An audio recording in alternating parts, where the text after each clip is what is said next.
نحمده ونستعينه ونستغفره ونؤمن به ونتوكل عليه ونعوذ بالله من شرور أنفسنا من يهده الله فلا مضل له ومن يضلله فلا هادي له ونشهد أن لا إله إلا الله وحده لا شريك له وأشهد أن سيدنا وحبيبنا وسندنا ومولانا محمدا عبده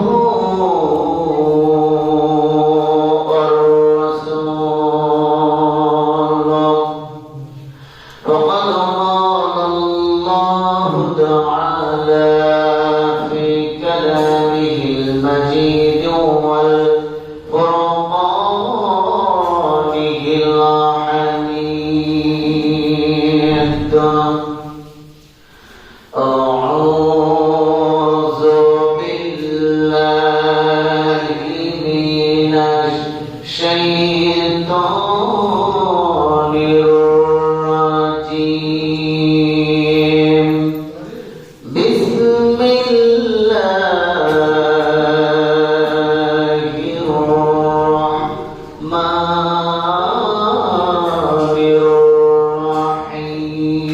الرحيم إنا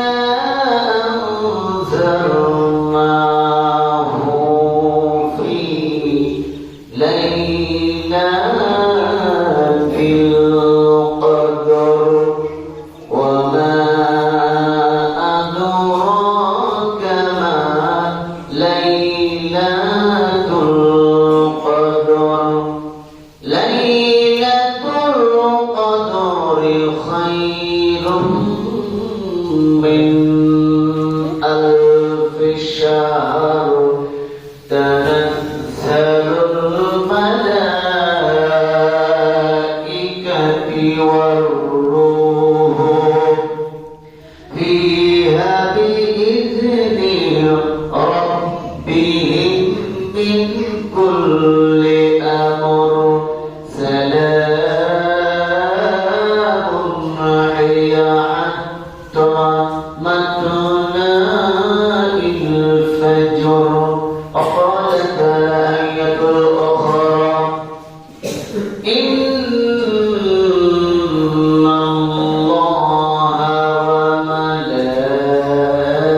وملائكته يصلون على النبي يا أيها الذين آمنوا صلوا عليه وسلموا تسليما درود إبراهيم كريم اللهم صل على محمد وعلى آل محمد كما صليت على إبراهيم وعلى آل إبراهيم إنك حميد مجيد اللهم بارك على محمد وعلى آل محمد كما باركت على إبراهيم وعلى آل إبراهيم إنك حميد مجيد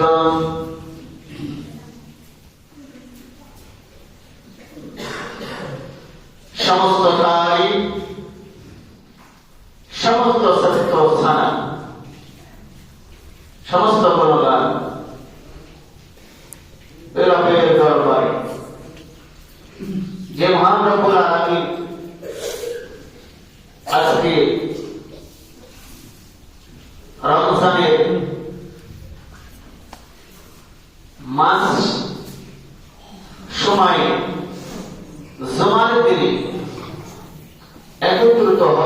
তৌফিক দান করেছেন। যে রব্বুল আলামিন আজকে আমাদেরকে দয়া করে মায়া করে এই জমান ভরা আসার তৌফিক দান করলেন। আজকের এই দিনেও যারা নামাজকে পছন্দ করে না, অন্য সময় নামাজও পড়ে না, জুমার দিনও নামাজ পড়ার জন্য আসে না, এগুলো ধার ধারে না, আল্লাহ তাআলা তাদের প্রতিও আকৃষ্ট হন না। যেহেতু আল্লাহ তাআলা কবুল করেছেন, মঞ্জুর করেছেন, সে রবের প্রতি আমরা উচ্চ সুরে আমরা আওয়াজ করে বলি আলহামদুলিল্লাহ। রোজা থেকেছি তো আর একটু আস্তে বলেন আলহামদুলিল্লাহ। রোজা থেকে যখন আলহামদুলিল্লাহ শব্দ উচ্চারণ করা হয়, আবু হুরায়রা রাদিয়াল্লাহু তাআলা আনহু হতে বর্ণিত, তিনি বলেন রাসূল আকরাম সাল্লাল্লাহু আলাইহি সাল্লাম মসজিদুন নববীর ভিতরে তিনি যখন বসে আছেন আর এই অবস্থায় এক ব্যক্তি আলহামদুলিল্লাহ বললেন আর হুজুরকে বললেন, হুজুর উনি তো আল্লাহর প্রশংসা করেছে। রাসূল আকরাম সাল্লাল্লাহু আলাইহি সাল্লাম বললেন, আল্লাহ সন্তুষ্ট হয়েছে, তার শুকরিয়া আদায় করা, বলি আলহামদুলিল্লাহ। রোজা থেকে আমরা যখন আল্লাহর শুকরিয়া আদায় করছি, সেই মহান রব যিনি আমাদের অন্তরস্থল থেকে সকল বিষয় অবগত, তিনি আমাদের এই দোয়া, এই প্রশংসা বৃথা যেতে দিবে না, সে আল্লাহ পরিপূর্ণ করে দিবেন সওয়াব দিয়ে, বলি আলহামদুলিল্লাহ। যা আগামী এই পৃথিবীতে আমরা মুসলমান হিসাবে স্বীকৃতি দিতে পেরেছি, যে নবীর উম্মত হওয়ার সৌভাগ্য মহান রব আমাদেরকে দিয়েছেন, যার কথা তাওরাত, জাবুর, ইনজিল কিতাবে লিপিবদ্ধ হয়েছিল।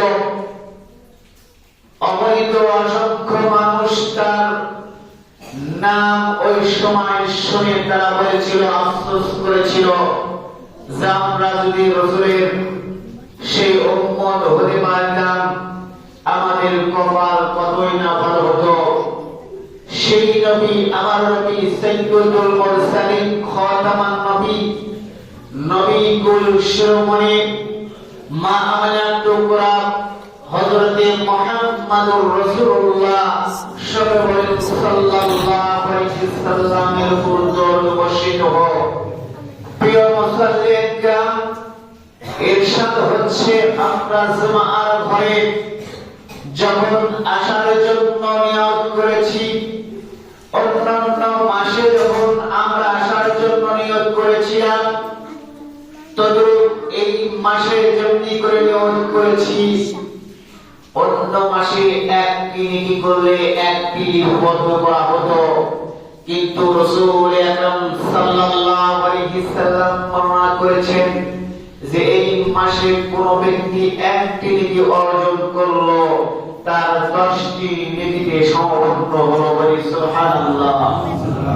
তাহলে আজকের যে জুমাটা শ্রেষ্ঠ জুমা, আজকের যে জুমাটা আমাদের আল্লাহ তাআলাকে সন্তুষ্ট করার জুমা, আমরা এই জুমা থেকে আমাদের অতীতে ভবিষ্যতে যা পাপ করতে চাচ্ছি বা পাপ করেছি, আল্লাহ তাআলা যেন ক্ষমা করে দেয়, মাফ করে দেয়, বলি আল্লাহুম্মা আমিন।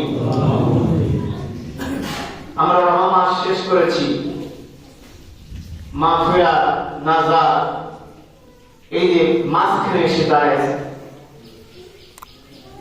রোজা 16টা। আমরা কি এখান থেকে শিক্ষা অর্জন করেছি?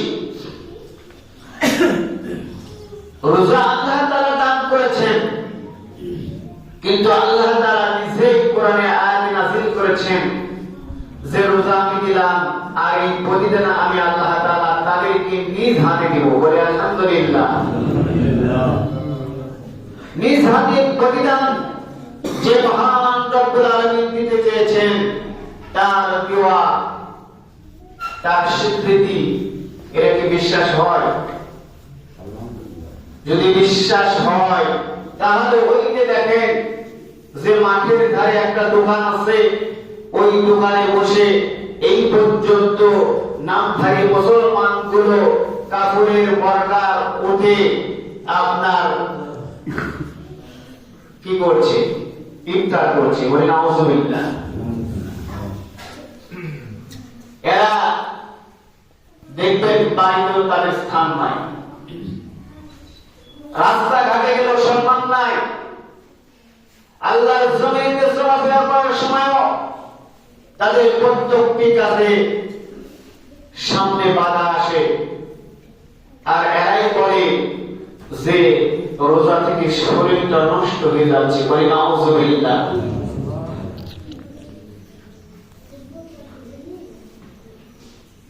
আপনি যে মুসলমান একবার হিসাব করে দেখবেন না যে 12টি মাস, তার ভিতরে একটি মাস যে কেমনি করে আপনি ওই দোকানে যে আপনি রমজান মাসে আপনি খেয়ে নিলেন, কত বড় সাহস, হিম্মত আপনার কলিজা। ওই সময় আল্লাহ বলতো কুন ফায়াকুন, স্টপ, বন্ধ হয়ে যাও, আপনার হাত চলতো না, মুখ চলতো না, সবকিছু বন্ধ হয়ে যেত। একবার পরিকল্পনা আপনার মধ্যে আসলো না যে 11টি মাস আল্লাহ খাওয়ার জন্য নিষেধ করেছেন? নিষেধ করে নাই, কিন্তু একটি মাস ফরজ করে দিয়েছেন মুসলমানদের জন্য। কিন্তু আমরা যে মুসলমান, এই স্বীকৃতি দিয়ে আমরা কিভাবে একটি স্টলে আমরা দিন দুপুরে আমরা খেতে পারি, এটা লজ্জাজনক। প্রিয় মুসল্লিন কিরাম, রাস্তার মোড়ে মোড়ে, হাট বাজারে, বিভিন্ন স্থানে দেখবেন যে সকল মুসলমান দিন দুপুরে খাবার তৈরি করছেন, আল্লাহ রাসূল জনাবে মুহাম্মদ রাসূলুল্লাহ সাল্লাল্লাহু আলাইহি সাল্লাম তিনি নিষেধ করেছেন যে ব্যক্তি কারোর জন্য খানা তৈরি করলো রমজান মাসে, সে যেন ধ্বংস হয়ে যায়। বলে নাউজুবিল্লাহ। তাহলে বরকত আসলো। আপনি 100 টাকা কামাই করার জন্য যে আপনি কত বড় ক্ষতি করলেন, কোন দিক দিয়ে আপনার অর্থ নেমে যাবে আপনি টের পাবেন না। কোন দিক দিয়ে আপনার অর্থগুলো শেষ হয়ে যাবে আপনি নিজেও টের পাবেন না। এক সময় আফসোস করবেন আর মনে মনে চিন্তা করবেন যে এই যে 2026 সাল, এই মাস এসেছিল রমজানের, এই রমজান মাসে আমরা রোজা রাখি নাই, তথা রোজার ধার ধারি নাই, ওপেনে আমরা স্টরিতে খাওয়া দাওয়া করেছিলাম। এটা লজ্জাজনক কথা। যারা মুসলমান আমরা এরকম কাজ যা করছেন, আপনি তো অবশ্যই আল্লাহর ওয়াদা মিস হয় না। বলি আলহামদুলিল্লাহ। যে আল্লাহ তাআলা রমজান এবং রোজা নিয়েছেন, এই প্রতিদান আল্লাহ তাআলা দিতে চেয়েছেন, কিন্তু আমরা নিতে পারছি না, এটা আমাদের দুর্ভাগ্য। প্রিয় মুসলিম কিরাম, এই জন্য মহান রব্বুল আলামিন সূরাতুল কদরের ভিতরে যে প্রশংসা কথা বলেছেন মানব জাতির জন্য, যেই কথাগুলো মহান রব্বুল আলামিন এই ভিতরে সূরা কদরের ভিতরে প্রত্যেকটি মুসলমানদের জন্য আল্লাহ তাআলা আলাদা পালন করে দিয়েছে। বলি সুবহানাল্লাহ। কোন মুসলমান, কোন নারী এবং পুরুষকে আল্লাহ তাআলা এত সুন্দর করে ভাবে বুঝাইয়া দিয়েছেন আর বলেছেন, আয়েশা রাদিয়াল্লাহু তাআলা আনহা তিনি এই কদর রাতে তথা রমজান মাসের প্রথম শুরুতে তিনি সব কিছু প্রস্তুত করতেন, খাওয়া দাওয়া থেকে শুরু করে কিভাবে রাসূল আকরাম সাল্লাল্লাহু আলাইহি সাল্লাম নামাজ যাবে, এই জন্য তিনি রাসূল আকরাম সাল্লাল্লাহু আলাইহি ওয়াসাল্লাম বললেন, আয়েশা তুমি এত তাড়াহুড়া করে কেন প্রস্তুতি নিচ্ছ? আয়েশা রাদিয়াল্লাহু তাআলা আনহা বললেন, হুজুর আপনি যে বিশ্ব নবী, আপনি যে ইহকাল এবং পরকালের নবী, আপনার সেবা করতে পেরে আমি ধন্য হয়ে গেছি। বলি সুবহানাল্লাহ। আল্লাহ রাসূল তৎক্ষণিক বললেন, আয়েশা তুমি যেমনি স্বামীর সেবা করছো, পরিবারের দেখাশোনা করছো, আর বলে গেলাম এমনি করে কোন নারী যদি তার স্বামীর সেবা করে, কাল কিয়ামতের দিন মুসিবতের সময় ও আয়েশা তোমার সাথে হাসর নাসর হয়ে যাবে। বলি সুবহানাল্লাহ। প্রিয় মুসলমান کرام, আয়েশা রাদিয়াল্লাহু তাআলা ইফতার সময় যখন হইতো, ওই বিয়া মসজিদের নামাজের দিকে দাঁড়াইতো। রাসূল আকরাম সাল্লাল্লাহু আলাইহি ওয়াসাল্লাম মনে করলেন, ও আয়েশা তুমি কেন বারে বারে তাকাও? বলে, হুজুর আমি এই জন্য তাকাই যে সকল মুসলমানরা কেমনি করে নামাজ পড়ছে, এই দৃশ্যটা দেখে আমার অনেক ভালো লাগে। এইবার আল্লাহ রাসূল বললেন, তুমি যে নামাজের দৃশ্যগুলো দেখছো, কাল কিয়ামতের দিন মুসিবতের সময় এই সকল মানুষদেরকে তুমি দেখতে পাবে। বলি সুবহানাল্লাহ। এমনি করে কোন নারী যদি নামাজের জন্য অংশগ্রহণ করে, নামাজ জামাতবদ্ধভাবে পড়ে, তথা স্বামী সন্তানদেরকে স্নেহ করে নামাজের জন্য আহ্বান করে, রোজার জন্য আহ্বান করে, রাসূল আকরাম সাল্লাল্লাহু আলাইহি ওয়াসাল্লাম বললেন, কাল কিয়ামতের দিন তাদের সাথে হাসর নাসর হয়ে যাবে। বলি সুবহানাল্লাহ। তাহলে নারীদেরকেও সম্মান দিয়েছে, মর্যাদা দিয়েছে। আয়েশা রাদিয়াল্লাহু তাআলা আনহা তিনি খেজুর খাচ্ছিলেন। কি খাচ্ছিলেন? খেজুর। হুজুর আসলেন, হুজুরের মুখে অর্ধেকখানি ছিঁড়ে দিয়ে দিয়েছে। বলে আলহামদুলিল্লাহ। হুজুর মুস্কি হেসে বলছেন, তুমি কি করছো? বলে, অর্ধেক আমার আর অর্ধেক হলো আপনার। আয়েশাকে বলেন, আয়েশা এই আদর্শ যদি কোন মুসলমান নারী তথা পুরুষ নিতে পারে, আমি বিশ্বাস করি ওই মুসলমান পথভ্রষ্ট হবে না, ওই মুসলমান জাহান্নামে যাবে না, ওই মুসলমান যাবে জান্নাতে। বলি সুবহানাল্লাহ। কারণ আল্লাহ রাসূল বলেছেন, লাকাদ কানা লাকুম ফি রাসূলিল্লাহি উসওয়াতুন হাসানাহ। উৎকৃষ্ট চরিত্র আধার যিনি এই পৃথিবীতে দিয়েছেন, তিনি হলেন আমাদের বিশ্ব নবী সাইয়্যিদুল মুরসালিন খাতামান নবী হযরত মুহাম্মদুর রাসূলুল্লাহ সাল্লাল্লাহু আলাইহি ওয়াসাল্লাম। তার চরিত্রের সাথে এই পর্যন্ত কেউ মিলাতে পারে না। আল্লাহ নিজের স্থান দিচ্ছেন। এই জন্য মা বোনদেরকে বলতে চাই, এমনি করে যখন রমজান মাস আসলো, তারা নামাজের জন্য দাঁড়িয়ে গেল। এমন বদ মেজাজি স্বামী আছে, আছে কি নাই, এই নামাজ কতক্ষণ পড়তে হয়, এমন কথা বলে। এই কোনো কথা বলাই যাবে না। নামাজের সময় দাঁড়িয়ে গেছে, এমনি ধমক দেয়, ধমক দেওয়া যাবে না। অনেক স্বামী আছে খাওয়ার জন্য